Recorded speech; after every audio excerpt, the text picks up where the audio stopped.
Namaste yogis, Liel here. Today I've got for you a breakdown of Chaturanga Dandasana, also known as a low plank position.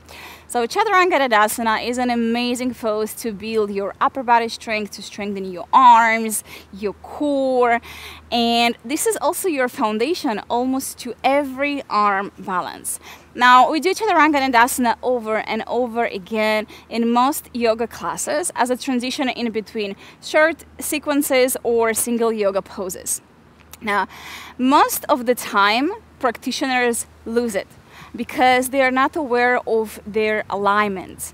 And when we repeatedly perform it incorrectly over and over again, we can hurt our joints and we can create injuries, especially in our shoulders. So to prevent those injuries, let's break it down into small pieces and let's see how safe we can master our Chaturanga Dandasana. Let's get started. So first of all, let's take a look at 3 common mistakes that we are doing in our Chaturanga Dandasana push-up. So mistake number 1, from your plank position, you're ready to go into your Chaturanga push-up. You begin to bend your elbows and then elbows going beyond your wrist and then you're just collapsing all the way down to the earth. Common mistake number 2. So you're hinging forward, going into your Chaturanga push-up. You're tipping your shoulders so low so your booty goes up. So a lot of pressure on your shoulders and in your upper back. Ouch. Feels not so good. Common mistake number 3. So from your plank, you begin to shrugging the shoulders into your ears. I feel so uncomfortable, and then you're trying to go into your push-ups. Your elbows going out and you're just collapsing all the way down on earth, and then when you need to get up into your upward facing dog, feels really uncomfortable. So this is 3 common mistakes. How do you know if you do those mistakes? So I would recommend for you to take a photo of you when you're going into your Chaturanga push-up or a short video so you can pause and really look at your alignments and see where you need to improve on what you really need to work on. Now, let's break it down and see how we can avoid those mistakes and really master our Chaturanga Dandasana. Now let's take a look at different techniques to master our Chaturanga Dandasana. So first of all, Chaturanga Dandasana is a high plank position lowering into a low plank position. So no change in your entire body. The only thing that's gonna change in the pose is your arms. So your arms going from straight into a bend. You're tucking the elbows into your rib cage. You're trying to hug the rib cage. Really be aware that the elbows not sliding out. So again, arms straight, bend, straight, bend. The entire body stays exactly as it is. So let's take a look at this. Here is our plank pose. Chaturanga, halfway, back plank. Halfway, back to plank. That's it. So we don't lifting our booty up. We don't want to drop our hips, only working the arms. It is much more challenging than it looks like. So let's find a different techniques how we can make it happen. So my favorite way to guide my students into Chaturanga is to begin to do it in modifications. So let's find a modified plank pose. From your plank pose, you're gonna drop into your knees, kind of tabletop position. Now from here, we want to begin to shift forward. So the shoulders passing our fingertips and then going into halfway, bending the arms and then press back up. Bending, elbows into the rib cage and press back up. So it is required strength, but a secret is you really don't need to go halfway even down. So just a little bit so you can begin to feel your arms working for you. So this is step 1. Try to do about 10 repetitions, then take a break, then repeat it again.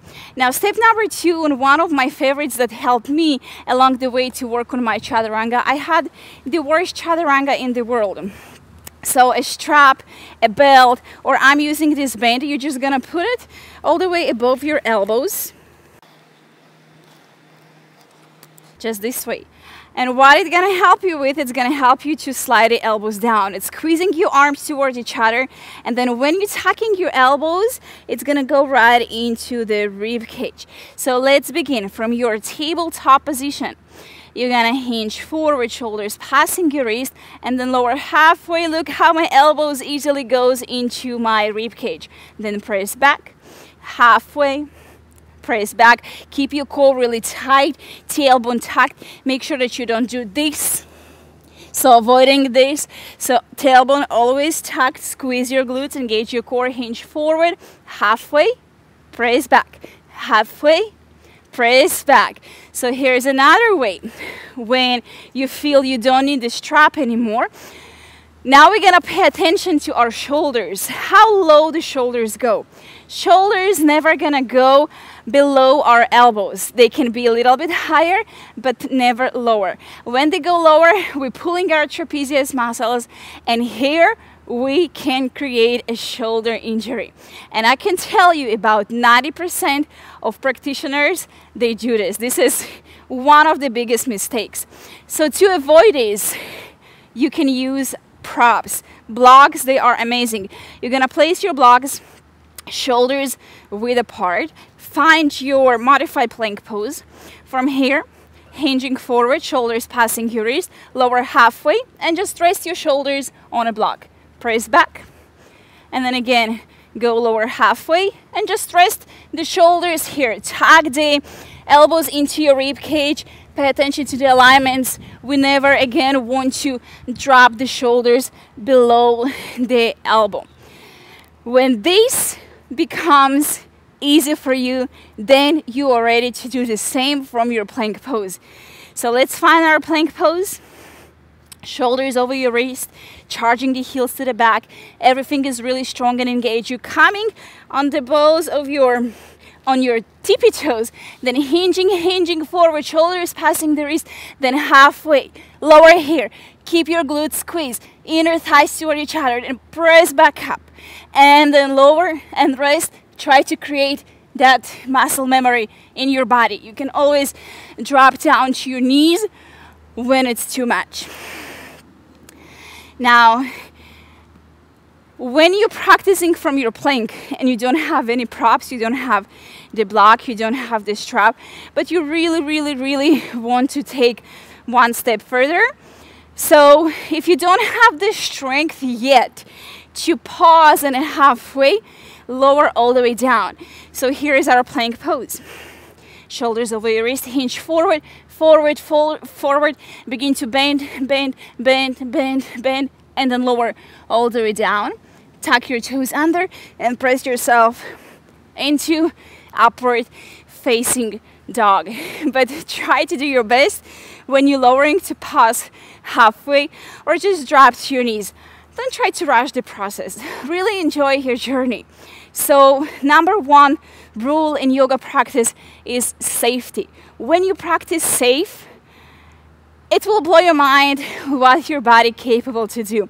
And remember, Chaturanga Dandasana, this is your foundation to any arm balance.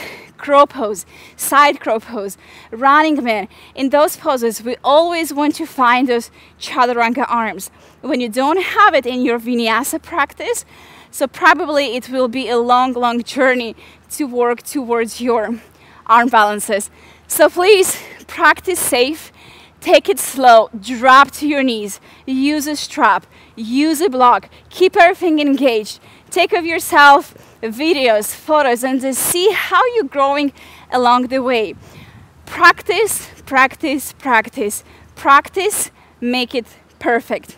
Now before we're gonna end this class, I just would like to show you a quick Vinyasa flow. Vinyasa flow, what is it? So this is basically our transition. So from our Tadasana mountain pose, we're folding all the way into Uttanasana, forward fold.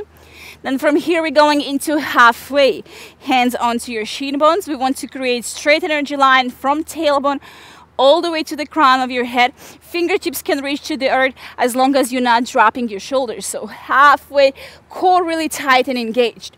Then you're gonna place your hands, find your plank pose. Plank pose, super powerful pose. You want to challenge yourself, try to hold plank pose for 2 minutes, see what happens. When you can do it every single day, the strength gonna just show up in your practice. Amazing.